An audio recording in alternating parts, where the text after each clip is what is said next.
So we're going to talk about how a pedal assist system works on these e-bikes.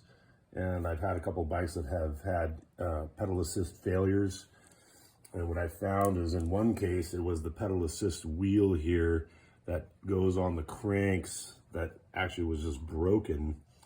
And it was a piece of it broken off, and the little magnets in here that trigger the sensor and let it know that it's moving. And the way that it works is these little magnets trigger something in the pedal assist sensor that's clipped down. In some cases, there's a bracket on the cranks, and you have to disassemble the cranks to get that bracket on. Or it's just fastened to the frame here. And what you want to watch out for, the first thing you want to look for is to make sure that the wheel is intact and that it's rolling parallel to the sensor at all times when you're rotating it. And it seems that the pedal assist systems work whether it's going backwards or forwards, because it's just triggering something in the sensor here.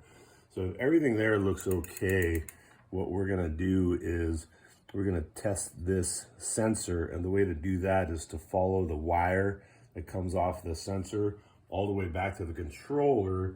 And what you will always find is a 3-wire connector here, and we're going to leave that connector intact, and we're going to turn the bike on, and just to test that the motor is working, we can just manually make sure that the wheel spins with the throttle. And to test the pedal assist system, what you have is you're going to have a ground wire, which is the black wire here, the red wire, which is the voltage wire, and then another wire, which is the sensor wire. The ground I've seen on other ones where they are yellow when you buy them off of Amazon or eBay. But you want to put the ground wire from my voltmeter into the black wire, and then just make sure that we're getting voltage there. And if you look at the voltmeter, what we get as a continuous voltage is about 4.3 volts. And I have a couple of different e-bikes, and they seem to show the same voltage. And then when you go to the signal wire, the third wire, for some reason we have a higher voltage coming through. If I can hold these in here.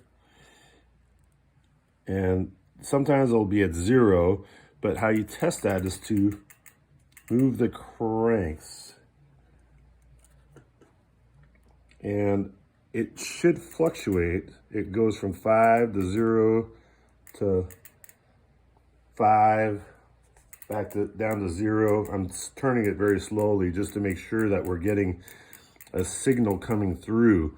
And what that fluctuation is what tells the controller to move. So if I turn it quickly, you'll see that the back wheel spins.